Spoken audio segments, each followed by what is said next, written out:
Good morning, everybody. So on Friday, we started Exodus chapter 12, and I was out in my shop working on my top secret project, which I told you guys I wasn't going to tell anyone what it was, and I'm not going to let my secret out what I was working on out there. You'll just have to wonder. But that said, internet connection was kind of shabby, so I don't think I even posted the video to YouTube, and I just want to kind of back and review, and maybe I'll go a little bit quicker through all of it. But in Exodus chapter 12, verse 1, it says, "The Lord spoke to Moses and Aaron by the hand in the land of Egypt, saying, 'This shall be the beginning of months.'" And so we talked about how the first of the month used to be Aviv, and now it's called Nisan. It goes from being called like wheat or barley. The idea is that it was named after the crop, but now it's the beginning, a new start. And so in Israel, to the Jews, they have two New Years, a religious one in the spring, March, April, and then they have a fall New Year, Rosh Hashanah, the Feast of Trumpets, that kicks off their judicial calendar year. And on the 10th of the month, it says in verse 3, "Every man shall take for himself a lamb according to the house of his father, a lamb for a household. And if a household is too small for the lamb, let him and his neighbor next to his house take it according to the number of persons. According to each man's need, you shall make count for the lamb. Your lamb shall be without blemish of the first year. You may take it from the sheep or from the goats. You shall keep it until the 14th day of the same month, and the whole assembly of the congregation of Israel shall kill it at twilight." So what we see here is the taking of the sacrificial lamb that's going to save them from death.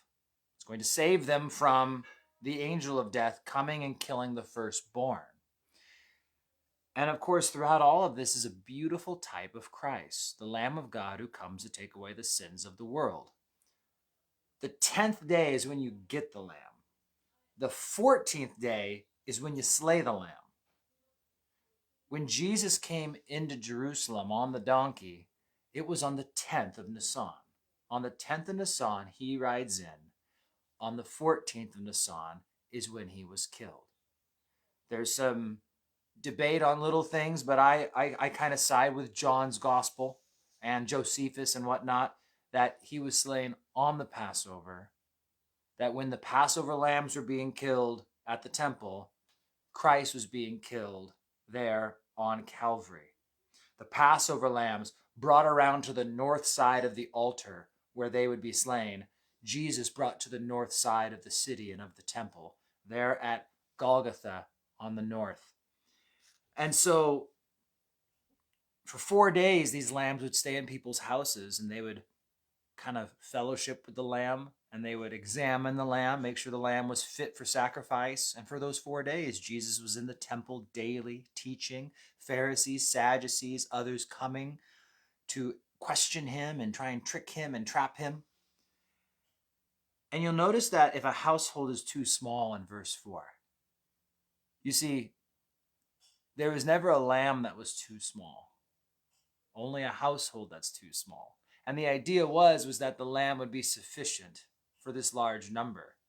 And that they wanted to gather people together so that groups would be fellowshipping and doing this feast together. It says in verse 7, "They shall take some of the blood, and they put it on the 2 doorposts and on the lintel of the house where they eat it."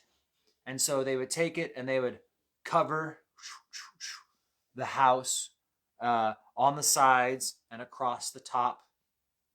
You know, I've heard people describe this making the image of a cross. I've always struggled to exactly see how that plays out. But there are many Bible teachers and scholars who describe that this could make a cross shape. Regardless, though, verse 8, "Then they shall eat the flesh on that night, roasted in fire, with unleavened bread, and with bitter herbs." And so here, the lamb experiences the fire, and they eat unleavened bread.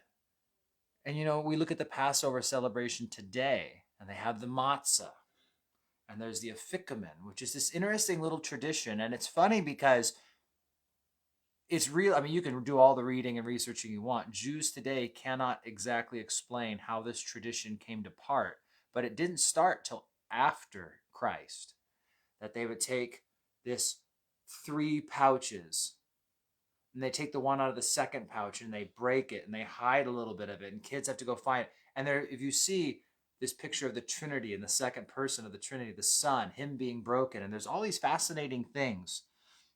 They eat these bitter herbs with a sweet bread. And it was a bittersweet thing, the Passover. You know, the bitterness of the sacrifice of the lamb, but the sweetness of being set free. You shall let none of it remain until morning, and what remains of it until morning you shall burn. And thus you shall eat it with your belt on your waist, your sandals on your feet, and your staff in your hand. So you shall eat it in haste. It is the Lord's Passover. Again, worth noting, it's the Lord's Passover. This is his feast. And so it's just foreshadowing Christ that is to come. They eat it all dressed up and expectantly. And it's, as Jesus says, this is my body broken for you. For I will pass through the land of Egypt on that night, and I will strike all the firstborn in the land of Egypt, both man and beast, against all the gods of Egypt. I will execute judgment. I am the Lord. Now the blood shall be a sign for you on the houses where you are, and when I see the blood, I will pass over you. And the plague shall not be on you to destroy you when I strike the land of Egypt. So this day shall be to you a memorial, and you shall keep it as a feast to the Lord throughout your generations. You shall keep it as a feast by an everlasting ordinance. 7 days you shall eat unleavened bread. On the first day you shall remove leaven from your houses. For whoever eats leavened bread from the first day until the 7th day, that person shall be cut off from Israel. And on the first day there shall be a holy convocation. On the 7th day there shall be a holy convocation to you. No manner of work shall be done on them, but that every one must eat that only may be prepared by you. So you shall observe the feast of unleavened bread. For on this same day I will have brought your armies out of the land of Egypt. Therefore you shall observe this day throughout all your generations, an everlasting ordinance. In the first month, on the 14th day of the month, at evening, you shall eat unleavened bread until the 21st day of the month at evening. For 7 days no leaven shall be found in your houses, since whoever eats what is leavened, the same person shall be cut off from the congregation of Israel, whether he is a stranger or a native of the land. You shall eat nothing leavened in all your dwellings. You shall eat unleavened bread. Boom.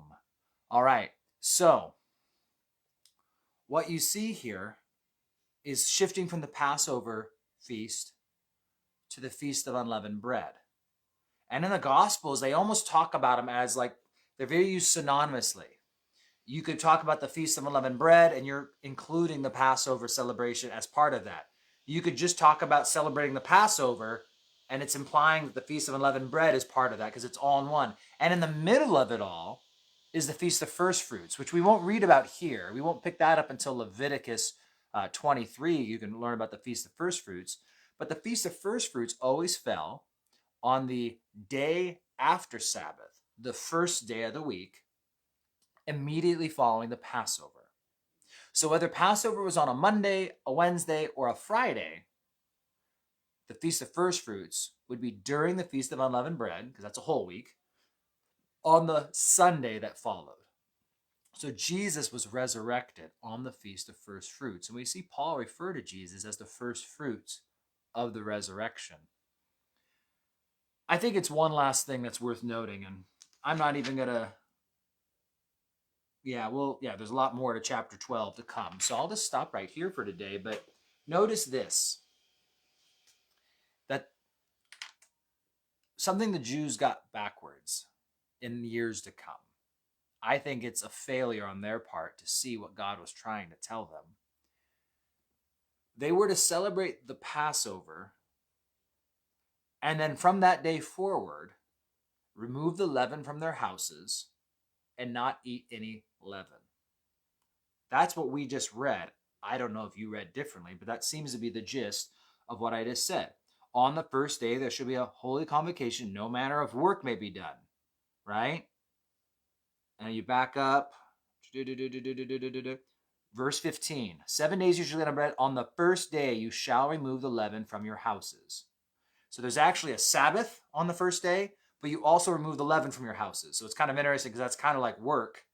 But in general, you're not supposed to work on the Sabbath. But you remove all the leaven. That's the first day, like as you do your Passover feast. But the catch is that Jews now will prepare days or even over a week in advance. Today, they can have a 1 week preparation where people are vacuuming their home and trying to find crumbs and crackers that kids have gotten in the couches so that there's no leaven in their house. They do this to prepare for the Passover feast. But you see, it ruins a beautiful picture, which is that Jesus Christ is our Passover. And it's not until after the Passover that we begin to see the leaven removed from our lives, that we begin to clean house. You see, we're supposed to experience the Passover Lamb. And then because of the Passover Lamb, the leaven begins to be removed from our home, the leaven from our life. Leaven in the Bible is always a picture of sin. I mean, there can be some literalness, right? But I mean, when it's ever used as a type, whenever it's used in a parable, it's always sin. Purge out the leaven that you may become a new lump, Paul says to the Corinthians. And so this idea that we remove the leaven from our lives after Jesus. You don't clean house to come to Jesus. You clean house because of Jesus, because he's done a work in your life and because he's the one doing the cleansing. So it's just a good reminder.